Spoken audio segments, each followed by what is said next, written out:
सिद्धेभ्यः ओम नमः सिद्धेभ्यः ओम नमः सिद्धेभ्यः णमो अरिहन्ताडं णमो सिद्धाडं णमो ऐरियाडं णमो वच्छायाडं णमो लोए सब साहुडं।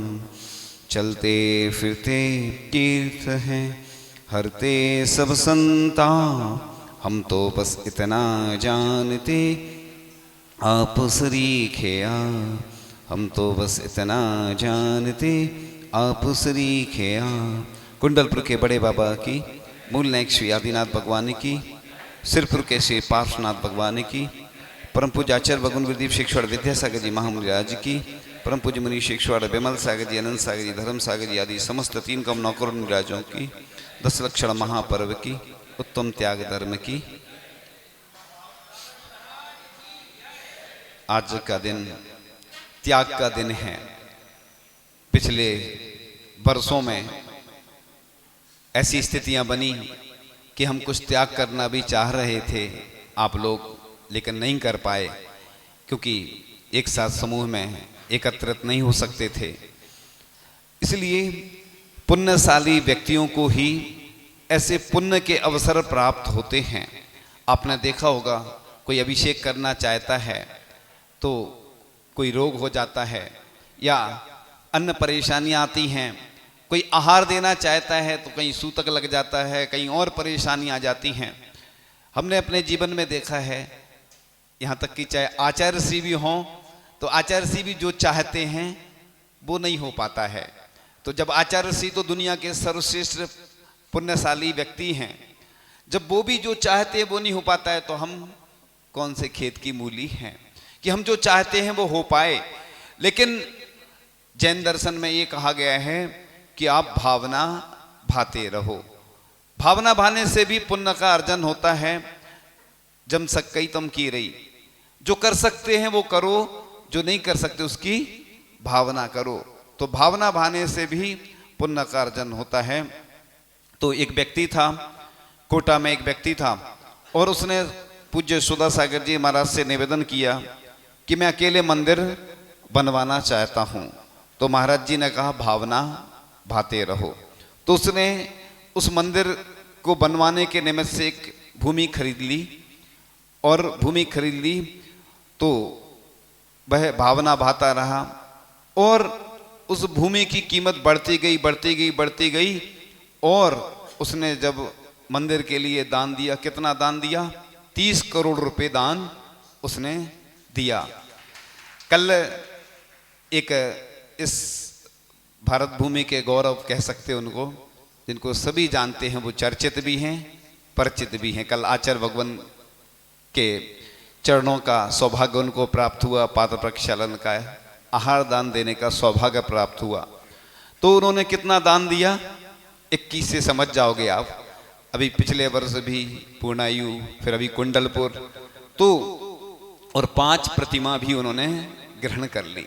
यानी आचार्य भगवान के चरणों का कितना प्रताप और आपने देखा है, सुना है।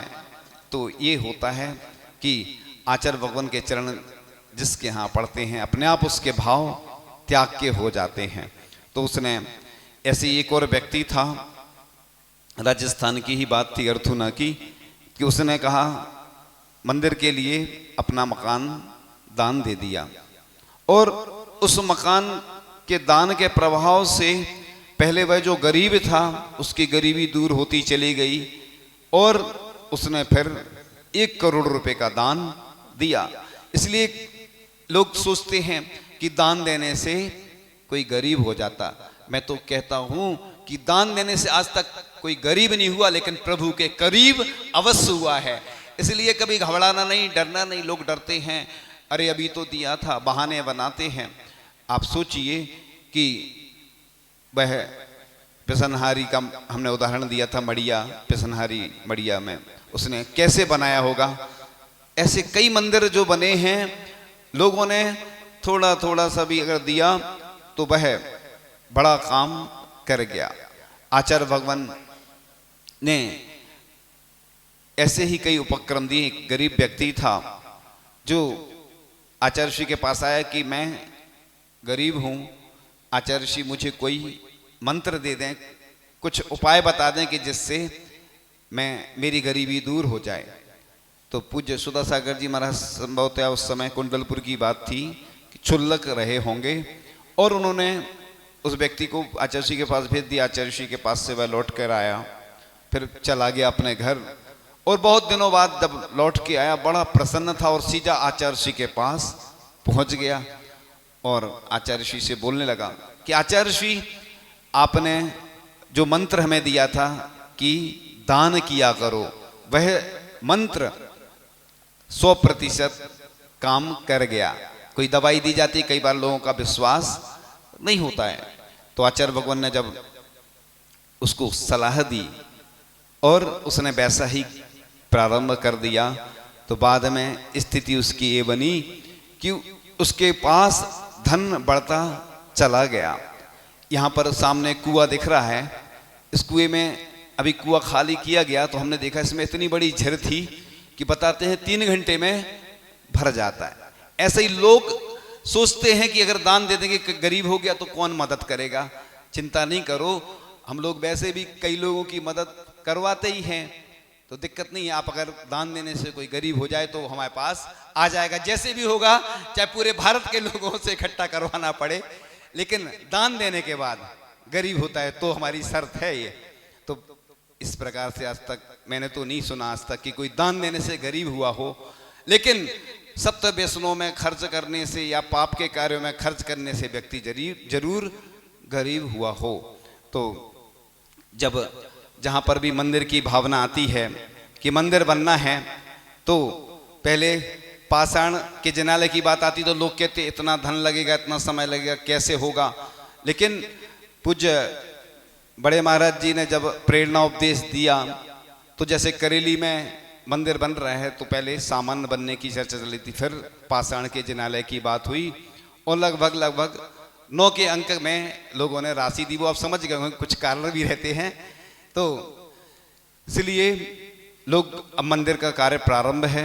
उसके बाद गौर झामर में भी ऐसी ही, यहाँ पर शिवरार्थी बहुत सारे बैठे हुए हैं, और उधर भी 2 मंदिर पाषाण के बन रहे। तेंदुखेड़ा जो पाटन में अभी पंचकल्याणक हुआ था, जब चतुर्मास हुआ 2015 में, तो वहाँ भी मार्बल के जिनालय पहले नहीं बनते थे। दिगंबर जैन समाज में शायद प्रथम बार ऐसा अवसर प्राप्त हुआ, और लोगों ने तन मन धन से जब सहयोग किया तो वह जिनालय अच्छे से बन भी गया, और पंचकल्याणक भी सानंद संपन्न हुए। उसके बाद मोहनगढ़ में भी अभी योजना बनी थी। इसके बाद बीना में पहले, इसके पूर्व में 2-3 मंदिर पाषाण के बन रहे हैं। तो पहले के लोग ना इतना धन दान करते थे, ना इतनी ऊंची भावनाएं होती थी, लेकिन आज हम देखते हैं जैसे जैसे लोगों की समृद्धि बढ़ती जा रही है, आचार्य भगवान की ही कृपा का चमत्कार कहें, अतिशय कहें, कि जैसे जैसे लोगों ने दान देना प्रारंभ किया तो लोगों की झिर खुल गई। जैसे कुएं की झिर खुल गई ना, हमने बताई, खुली है मतलब पहले से। और ऐसे ही जब देता है व्यक्ति तो अपने आप कहाँ से आ जाता पता नहीं चलता। महाराज जी ने एक बार उदाहरण भी दिया था, छपारा में, जब स्थानों के नाम हम नहीं लेंगे, तो कई ऐसे स्थान हैं जहाँ पर स्वर्ण की झारी बनी, कलश बने, और रजत विमान देवरी में जब बात आई देवरी की, तो लोगों ने विमान के लिए भी अपनी जितनी भी जो पहनते थे, ऐसे ही खुरई में चांदी की बेदी बनना है, उसके लिए लोगों ने तन मन धन से अपना सर्वस्व निछावर कर दिया। तो बस इसी प्रकार से आप लोग भी ये नहीं सोचें कि हम कितना दान करें। मुनि महाराज जब दीक्षा लेते हैं तो त्याग करते हैं। अभी हम बता रहे हैं आप लोगों को कि त्याग और दान में क्या अंतर है। देखो, दिगंबर जैन धर्म में इससे बड़ी कोई पराकाष्ठा नहीं है कि सब कुछ परिग्रह। इसीलिए तो कई लोग कहते हैं कि ये अकेले में दीक्षा लेना चाहिए, मंच पे नहीं होना चाहिए, लेकिन आचार्य भगवान कहते हैं अच्छा, हर अच्छा कार्य मंच पे होना चाहिए। लोग देख के प्रेरणा लेते हैं, चाहे दीक्षा हो, चाहे पिछी का परिवर्तन हो, चाहे कलश स्थापना हो, जो भी। ये लोग सोचते हैं कि प्रदर्शन के कार्य। एक बार एक डॉक्टर थी जबलपुर में, हमसे कहने लगी, महिला थी वो, महाराज जी ये पंचकल्याणक क्या होता है, इसमें इतना पैसा खर्च हो जाता है, प्रदर्शन की चीज है, ऐसे नहीं होना चाहिए। उनकी भावना ऐसी रही होगी। जो पढ़े लिखे लोग रहते हैं उनके मन में यही प्रश्न आते हैं कि शिक्षा चिकित्सा में खर्च होना चाहिए, मंदिर विधान आदि इनमें क्या है, दिखावा होता है। हमने उनसे कहा आपकी शादी हुई थी? बोले हाँ। तो कमरे में की थी कि सबके सामने की थी? उन्होंने कहा सबके सामने। तो ऐसे ही जब आप लोग पाप के कार्य सबके सामने करते थे, दिखावा के साथ करते हैं, तो पुण्य के कार्य तो और अच्छे से दिखावा के साथ, प्रभावना के साथ करना चाहिए। ये कोई बुरी चीज नहीं है। लोग हमने देखा है कि ऐसे ही तर्क करते हैं कि पंच कल्याणक विधान क्यों होते हैं इसमें, लेकिन भगवान की भक्ति प्रदर्शन के साथ दिखाते हुए और अच्छे ढंग से करना चाहिए, जिससे कि पूरे देश और दुनिया में उसकी यश कीर्ति फैलती है, उस दान करने वाले की भी यश कीर्ति फैलती है, और जो अच्छा कार्य करता है उसकी प्रशंसा भी होती है। और कोई बुरा कार्य करता है तो आपको मालूम है उसकी यश कीर्ति भी फैल जाती है। क्योंकि आजकल ऐसे माध्यम आ गए हैं कि आपकी तुरंत प्रसिद्धि फैल जाती है, और तुरंत कोई अगर कोई ऐसी घटना घट जाए, कुछ गलत काम कर दें, तो तुरंत उसका भी पूरे में प्रचार हो जाता है। तो ऐसे लोगों को हम यही कहते हैं जो दान देते हैं कि मान मिले, सम्मान मिले, सुख संपत्ति का वरदान मिले, कदम कदम पर मिले सफलता, सदियों तक पहचान मिले। तो जिनके भी आज नाम लिखे गए हैं, हजारों वर्षों से लिखे हैं प्रशस्ति में, इसलिए तो प्रतिमा पर जो प्रशस्ति लिखी जाती है इसलिए लिखी जाती है कि इतिहास रहे, जैन धर्म का इतिहास रहे कि हमने, ये हमारे जो पूर्वज हैं उन्होंने इस मंदिर के लिए दान दिया था। आपने सुना होगा या पढ़ा होगा, नहीं पढ़ा होगा तो आपको बताते हैं कुछ जरूरी, कि ईसा के 1000 वर्ष पहले कितने जैन थे? 40 करोड़ जैन थे। और ईसा के 500-600 वर्ष पहले 25 करोड़ जैन थे। और ईस्वी 1815 में सम्राट अमोघ वर्ष के काल में 20 करोड़ जैन थे। और ईस्वी 1173 में महाराज कुमारपाल के काल में 12 करोड़ जैन थे। और 1556 में अकबर के काल में 4 करोड़ जैन थे। और अकबर के काल से 2500 वर्ष पहले जैन 40 करोड़ थे। और अभी कितने हैं? कुल 45 लाख। जो आंकड़े बता रहे हैं उसके अनुसार अब घट बढ़ सकते हैं। तो आप सोचिए कि हमारा जो विरासत है, इतिहास है, हमारी कितनी संपत्तियां हैं मंदिरों की, लेकिन हम रक्षा नहीं कर पाते, दूसरे लोग कब्जा कर लेते। हम बहुत बड़े दानी हैं। आज त्याग कर देने के लिए बताना जरूरी है, प्रशंसा करना। हम कितने बड़े दानी हैं कि हमारे पूर्वज दान कर गए, हम उनकी सुरक्षा ही नहीं कर पा रहे हैं। तो अब हमें जरूरत है कि हम अपने जो तन मन धन के द्वारा जो भी सहयोग करके, हम पूरे देश की बात चल रही है, देश और दुनिया की बात चल रही है, सिर्फ एक स्थान तक सीमित नहीं रहे आप लोग कि हम एक स्थान की बात कर रहे हैं, क्योंकि आपका दान ही आपको महान बनाएगा। आगम ग्रंथों में लिखा है कि तीर्थंकर प्रकृति का बंध होता है जो व्यक्ति दान देता है, और पूरे में दुनिया में यश कीर्ति भी फैलती है। इस प्रकार से जिन लोगों ने भी अपनी भावना बनाई कि हमें आचार्य ऋषि का कलश लेना है, और हमने कई बार उदाहरण दिए कि उनके पास, उनने सोचा एक जमीन है वो बेच देंगे, बाद में जमीन नहीं बेचना पड़ी, एक जमीन और खरीद ली। ऐसी एक व्यक्ति ने प्रतिमा रखवाई, बहुत बड़ी प्रतिमा रखवानी थी, उसकी पास उतनी स्थिति नहीं थी, उसने सोचा एक मकान बेच देंगे। और जैसे ही उसने प्रतिमा की घोषणा हुई, स्वीकृति दी, बाद में उसके पास जाने कहाँ से अच्छे और चमत्कार हुआ, धन आया और एक मकान और खरीद लिया उसने। ये होता है दान का प्रभाव। इसलिए कभी भी ये नहीं सोचना कि हम दान देंगे तो हमारी स्थिति खराब हो जाएगी। लोग, क्या होता है, जब दहेज की बात आती है, कोई प्रॉपर्टी खरीदने की बात आती है, तो लोग वो प्रॉपर्टी खरीद लेते हैं। पूज्य सुधा सागर जी महाराज जी कहते, जब भी कोई प्रॉपर्टी खरीदो तो मंदिर के लिए अवश्य उसमें से कुछ हिस्सा दान में दो। जितने % की प्रॉपर्टी है उससे कुछ % बना करके अपन को दान करना चाहिए।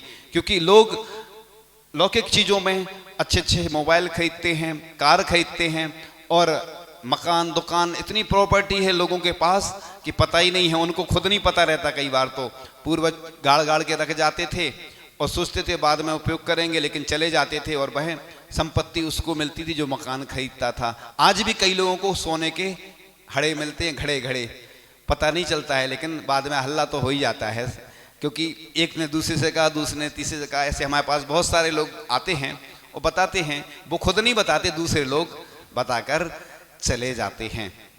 तो बात चल रही थी कि जिसने इच्छाओं का त्याग किया उसे घर छोड़ने की क्या आवश्यकता, और जो इच्छाओं का दास है उसको वन में रहने से क्या लाभ। तो त्याग जीवन की अनिवार्य शर्त है, भोग नहीं। तो इस प्रकार से दान अंश का होता है और त्याग सर्वस्व का होता है। आप लोग जो दान करते हैं थोड़ा सा करते हैं, पूरा नहीं करते।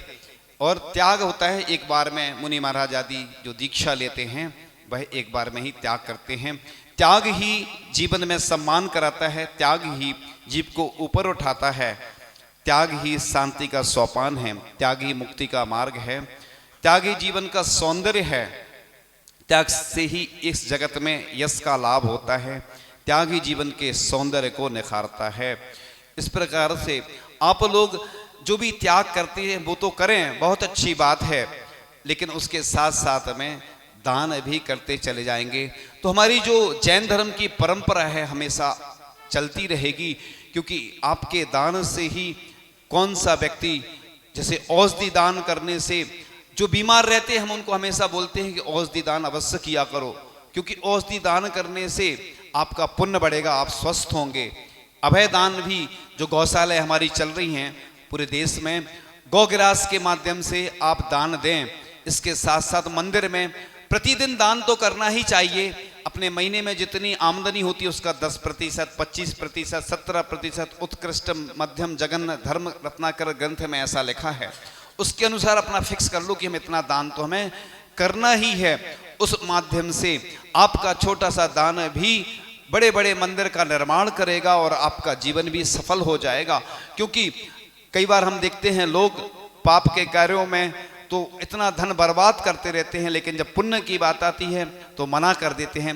पहले की स्थिति में बता रहा हूँ, महावीर जयंती पर लोग चंदा लेने जाते थे तो थोड़ा सा दान देते थे लोग और दुनिया की बहस होती थी, बुराइयां होती थी। अब तो हो सकता बंद हो गया हो, क्योंकि अब तो इतना समय भी नहीं है लोगों को जाने का, इसलिए अब तो अभिषेक शांति धारा के माध्यम से, अन्य माध्यम से जो राशि ली जाती है। तो आप सोचिए, दान तो थोड़ा सा देता था व्यक्ति, दुनिया की सुना देता था। आज भी कई जगह जब भोजनशाला की बात आती है तो कई लोग मांगने जाते हैं तो लोग दो चार और सुना देते, तो कई लोग कहते हैं हम नहीं जाएंगे आज के बाद दान मांगने। बोले एक तो हम अपना समय दे रहे हैं और ऊपर से लोग सुना और देते हैं। तो ये स्थिति होती है। जो दान मांगने जाता है उसके साथ लोग कैसा व्यवहार करते हैं। तो त्यागी ही लोक में पूज्य होता है, मनुष्य मान को त्याग देने पर प्रिय होता है। इसी प्रकार से पूरे देश में पूज्य प्रमाण सागर जी महाराज जी ने भी कई बार बोला है कि एक साधर्मी फंड होना चाहिए। साधर्मी फंड के निमित्त से जो भी अपने गरीब समाज के लोग हैं जिनको शिक्षा चिकित्सा आदि की आवश्यकता है या अन्य और भी ऐसी जरूरतमंद बातें जब होती हैं, किसी अपन जो पुजारी आदि को भी अपन मंदिर से पेमेंट देते हैं तो उसको भी निर्माल्य का दोष लगता है। इसलिए साधर्मी फंड अलग से होगा, उसमें से हम अगर देंगे तो उसको भी दोष नहीं लगेगा और एक व्यवस्था भी बनी रहेगी। क्योंकि मंदिर के लिए जो अर्पण किया जाता है वो निर्माल्य की कोटि में आ जाता है और उसमें से अगर हम किसी को देते हैं, अगर कोई चैन व्यक्ति ग्रहण करता है तो उसको निर्माल्य का दोष लगता है। इसलिए आप लोगों को ऐसी व्यवस्था हर नगर में बनाना चाहिए, प्रत्येक नगर में, कि जिससे हमारे जो अभावग्रस्त व्यक्ति हैं, गरीब व्यक्ति हैं, जो चिकित्सा के अभाव में मरण को प्राप्त हो जाते हैं, तो ऐसे व्यक्तियों की चिकित्सा भी हो सके। आचरण हैवान को इंसान बना देता है, माली वीरान को गोलिस्तान बना देता है। मैं आप बीते कहता हूं, दूसरों की नहीं। त्याग इंसान को भगवान बना देता है। तो त्याग करके भी हमारे भगवान जो जिन्होंने मोक्ष प्राप्त किया वह त्याग के द्वारा ही उस पद को प्राप्त हुए। तो बहुत अच्छी पंक्तियां कहीं पर उपलब्ध हुई कि दानवीर कर्ण का मान होता है, दानियों के गौरव का बखान होता है। जो दान करता है तो कितनी पूरी दुनिया में प्रशंसा होती है उसकी कि उसने इतना दान किया। जो दान की महिमा को समझ जाता है दुख में भी सुख अनुभव वो पाता है। तो ऐसे महान दानी हुए हैं कि जिन्होंने बहुत बड़े बड़े दान किए। तो गरीबों को दान दो और कीर्ति कमाओ, मनुष्य के लिए इससे बढ़कर लाभ और किसी में नहीं है। बहुत सारे लोग आते हैं कि हम कुछ काम ऐसा करें कि जिससे हमारी प्रसिद्धि फैले।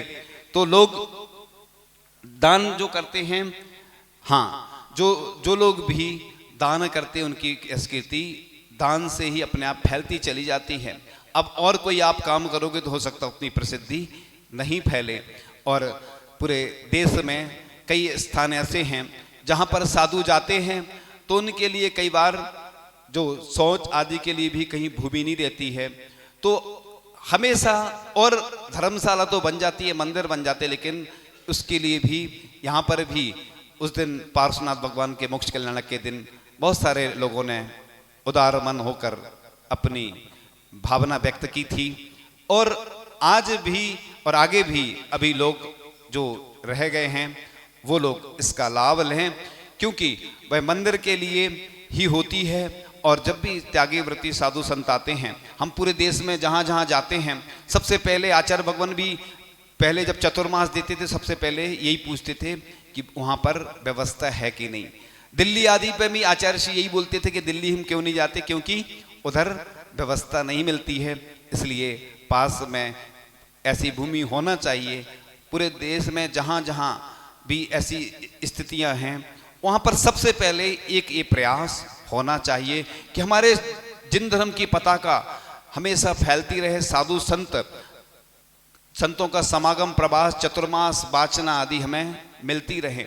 आप लोगों से साधु संत कुछ नहीं कहते हैं, धीरे से पीछे कमंडल उठाते और चल लेते हैं। अगर उन्हें कोई व्यवस्था नहीं मिलती आपसे कुछ नहीं कहते हैं। लेकिन गौर झामर की बात मैं बता रहा हूँ कि पंचकल्याणक होना था और उधर धर्मशाला आदि की जानकारी आचार्य श्री को नहीं थी कि धर्मशाला बन चुकी है, जंगल के स्थान की जानकारी नहीं थी, तो आचार्य श्री पंचकल्याणक में आने वाले नहीं थे। लेकिन जब महाराज जी लोगों ने बताया कि आचार्य श्री उधर धर्मशाला भी बन गई है और जंगल का स्थान भी है, तो आचार्य श्री ने तुरंत जो दूसरी दिशा में जाने वाले थे और तुरंत विहार किया और हम लोगों ने आचार्य भगवान की आगमनी की और ऐतिहासिक पंचकल्याणक आचार्य भगवान के सानिध्य में 2015 में होली के समय हुआ था। तो इसलिए पूरे देश के लोग ऐसी भावना रखें, प्रयास करें कि एक संत निवास हो, अरिहंत निवास हो और एक जंगल का स्थान अवश्य हो। तो इस प्रकार से आप लोग जब ऐसी भावना भाएंगे तो निश्चित रूप से साधु संत आपके यहाँ आएंगे और आपका जीवन तो अच्छा बनेगा। साधु संत भी कहीं ना कहीं तो चतुर्मास करेंगे, वाचना करेंगे, लेकिन अगर उनकी अनुकूलता रहती है तो उनको भी आनंद आता है। तो दाता जो होता है वह करोड़ों में होता है। इसलिए आचार्य भगवान के लिए पूज्य धर्मसागर जी महाराज ने कविता लिखी थी और स्तुति जैसी है। स्वस्थ तन हो, स्वस्थ मन हो, न्यायोपार्जित हो धन सारा, न हो विपदा न बीमारी, न हो कोई गम कमारा, रहे सब स्वस्थ बतन ओ मन, बचन भी हो मृदुल मंजुल, धर्म गुरु चाहे बन जाए स्वस्थ चेतन भी हमारा, धर्म गुरु चाहे बन जाए स्वस्थ चेतन भी हमारा। इस प्रकार से आप लोग कहते कि महाराज जी बोलते नहीं हैं, तो उनकी तरफ से आचार्य श्री के लिए जो पंक्तियाँ लिखी थी कि आचार्य भगवान ने 7 स्तंभ बताए थे, स्वस्थ तन स्वस्थ वचन, इसके बारे में पहले भी आपने सुना होगा, इसलिए उसकी ज़्यादा व्याख्या करने की अभी आवश्यकता नहीं है। आचार्य श्री के चरणों में कुछ पंक्तियाँ कहकर, कुछ बात और कहकर फिर कठिन साधना संयम तप में बीती मेरी जवानी है, विद्याधर से विद्या सागर तक की अमर कहानी है, सारी दुनिया की सुंदरता पग पग पर शर्माती है, जाने क्या आकर्षण है उनमें दुनिया दौड़ी जाती है, हो निसलय इस महाव्रती ने कर्मों को चकचूर किया, लौकिक सुख की इच्छाओं को बन सम्यक्ति दूर किया, शोभायमान तप से शरीर उसे परम दिगंबर सत का, दर्शन कर लो सभी मुमुक्षु चलते फिरते तीर्थ का, नहीं आज तक देखे ऐसे साधु अपने जीवन में, भक्त समर्पण कर देते हैं सर्वस्व जिनके चरणों में, नहीं लेखनी लिख सकती है इस वैरागी की गाथा, नहीं उसे गा सकती बाणी झुका रहे अपना माथा। ऐसे आचार्य भगवान के चरणों में हम यही भावना बातें हैं कि आचार्य भगवान आपकी प्रेरणा, मार्गदर्शन, उपदेश और सानिध्य से जो भी उपक्रम चल रहे हैं उन सब उपक्रम में लोग तन मन धन से जुड़ें और आपकी जो भावना है वह पूर्ण हो और आचार्य भगवान का सानिध्य जो MP नगर में जिनालय मिल रहा है, बन रहा है, उसका पंच कल्याणक आचार्य भगवान के सानिध्य में हो, वह ऐसा भव्य जिनालय होगा, पूरी दुनिया देखकर दंग रह जाएगी कि हमारे जिन धर्म की प्रभावना, जिन शासन की प्रभावना ऐसी हो। तो इस निमित्त से वह जो जिन मंदिर है, हजारों 2000 वर्ष के लिए ऐसा जिनालय बन रहा है। और ऐसा लिखा है शिल्प रत्नाकर ग्रंथ में कि करोड़ों वर्षों के उपवास का फल, जन्मांतर में किए गए तप तथा करोड़ों दान का फल यदि किसी को एक साथ मिल जाए तो वह नवीन जिन मंदिर निर्माण कराने वालों को मिलता है। जितने लोग बैठे हैं करोड़ों उपवास कर सकते हैं क्या? नहीं कर सकते। लेकिन मैं आपको बहुत अच्छा तरीका बता रहा हूं कि उपवास नहीं कर पाते हो तो जिन मंदिर में जितना अपना सहयोग दोगे कि तो करोड़ों उपवास के जितने प्रतिशत होगे उतना फल आपको प्राप्त होने वाला है। ऐसा लिखा है कि सबसे ज्यादा पाषाण के जिनालय का फल मिलता है, अनंत गुना फल लिखा है पाषाण के जिनालय बनवाने का।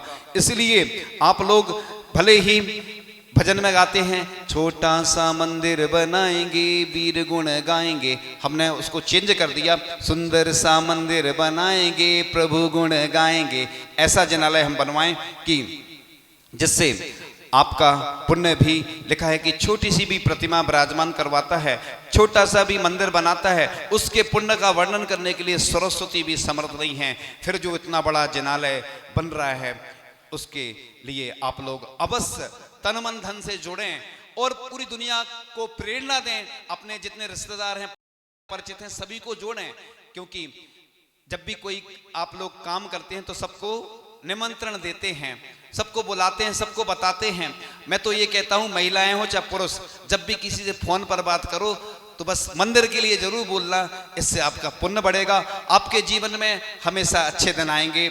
और इन्हीं भावनाओं के साथ कि आज त्याग का दिन है और जिस प्रकार से उस व्यक्ति ने अपने जीवन में छोटा सा भी सहयोग करके, दान करके उस व्यक्ति का जीवन परिवर्तित हो गया और आचार्य भगवान के कृपा से उसकी गरीबी दूर हुई और आपकी भी गरीबी दूर हो, आप भी प्रभु के करीब आए, आप भी त्यागी बने, दानी बने और आपकी प्रसिद्धि पूरी दुनिया में फैले। इन्हीं भावनाओं के साथ आचार्य भगवान गुरुदेव शिक्षण विद्यासागर जी महामुनिराज की बोले। पूज्य श्री भाव सागर जी मुनिराज की, समस्त मुनि संघ की।